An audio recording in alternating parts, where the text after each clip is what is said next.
Aloha, my name is Juliano, and I wanted to share something with you that completely changed my life. I can't live without, and I know for a fact that this practice can benefit you and every single person on this planet for the better. So, what is it? It's the practice of meditation. Meditation is something that I have been personally practicing in my life for the last decade or so, just about every single day.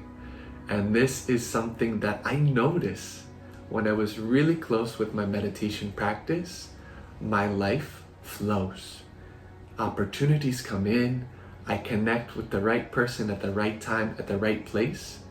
It's almost like there's something orchestrating everything divinely and intentionally. And there have been times in my life where I chose to take a break from meditation, and I noticed the influence as well. Not really feeling so sharp, not really feeling on top of my game, not really feeling in flow, not feeling as creative, not feeling as inspired. Not that meditation is the only way to tap into these states of being, but I know that for me personally, this is one way that allows me to access this. So I want to share with you 5 main benefits of meditation that I experience in my life. And these 5 reasons are what inspires me to meditate every day. So, number 1, stress relief. I could stop the video right here, but I'm gonna keep going. Stress relief. This is a big one. We're living in a society where stress is on the forefront of many diseases, physically, emotionally, etc. And something that we really don't learn how to navigate, how to deal with stress in a healthy way.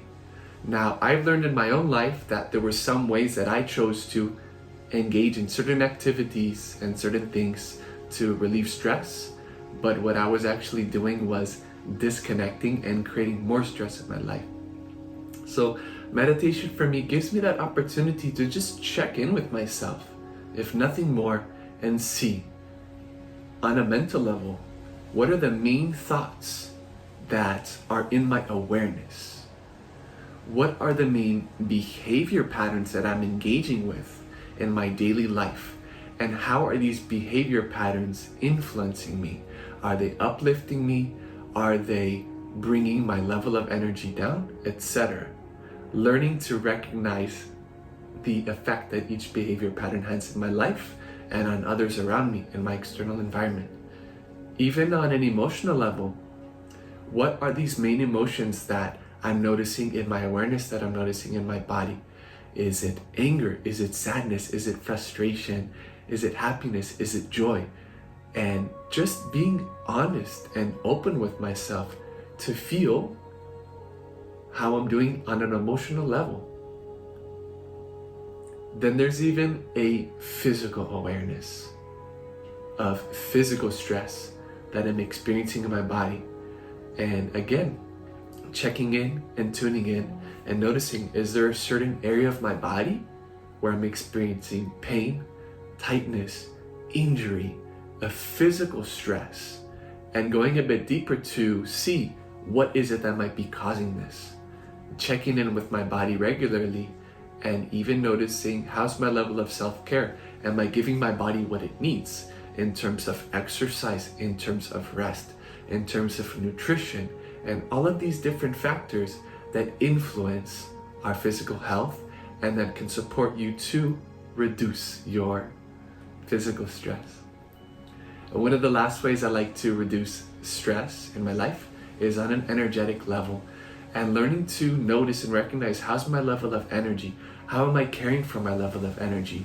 Which places, which people, which activities inspire me, uplift my energy, and which ones kind of bring me down? So that's number 1. Number 2, peace of mind. Something that I've noticed in the last decade or so that I've been meditating with a good sense of consistency is that peace of mind I was looking for outside. That something or someone was going to bring me peace of mind. And what I noticed was surprising. Peace of mind is something that I recognized I had within me already, but here's the thing. It took learning how to create the conditions for this peace of mind to blossom. Learning to recognize which activities were bringing me closer and which activities were bringing me further away. Number 3, improving my focus. One of my favorite analogies for the mind is kind of like a kite. So for those of you that have flown a kite at any point in your life, this kite is kind of like our minds, and we're the ones holding the string. So if you're flying a kite and you're not paying attention, what happens? You could completely lose your grip of the string, sending the kite far out into the sky. You might not see that thing again, and the kite just flies all over, from side to side to side, in a kind of erratic pattern. The kite can come down and crash. It can be a complete disaster. So it's similar to the mind. And I notice this when I'm not cultivating a certain level of presence. Somebody just says one thing to me, somebody cuts me off, I stub my toe, and my mind just goes off. And it's hard to reel it back in. So by using a practice of meditation, we get to, again, practice presence, practice mindfulness in every moment, learning to be aware of how we are directing our minds, how we are directing our thoughts, how we are directing our being, and I promise you it gets easier over time. So number 4, improving my level of energy.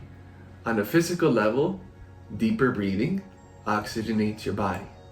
Oxygen in the body, clearer mind. This entire physical system can operate much better because it has this fuel. And then even on an energetic level, I get to notice how I'm working with my energy throughout the day. Which activities, which places, which behavior patterns are an investment of my energy, where I'm actually receiving more energy from this, and what is happening throughout my day where I'm spending my energy, where I'm not getting that energy back and my energy level is going down. So it takes practice, it takes awareness, and it takes clarity, but it is possible to learn how to navigate and manage your level of energy throughout the day, to minimize what is bringing your energy down and to maximize what sustains your energy, and even better, what improves your level of energy. And that's going to look different for everyone.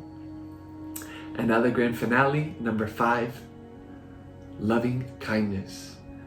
Practicing loving kindness at the end of every meditation is a really good habit that I noticed has supported me to be more open, to be more compassionate with people, no matter how they're speaking to me, no matter what kind of experience I find myself in. And essentially the idea is, at the end of my meditation, even if it's just for 5 minutes, visualizing and imagining all of this peace, all of this relaxation, all of this harmony that I feel that I've generated within me. I want to share that with people, because sharing is caring. And one thing you can do is you can visualize a loved one that you know and feel could benefit from a boost of positive energy.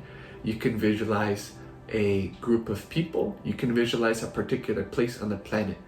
And for the super ninja level, you can visualize somebody that you are not seeing eye to eye with, somebody that has not been such a harmonious influence in your life, somebody that you just don't want anything to do with, and practice sending loving kindness to this person.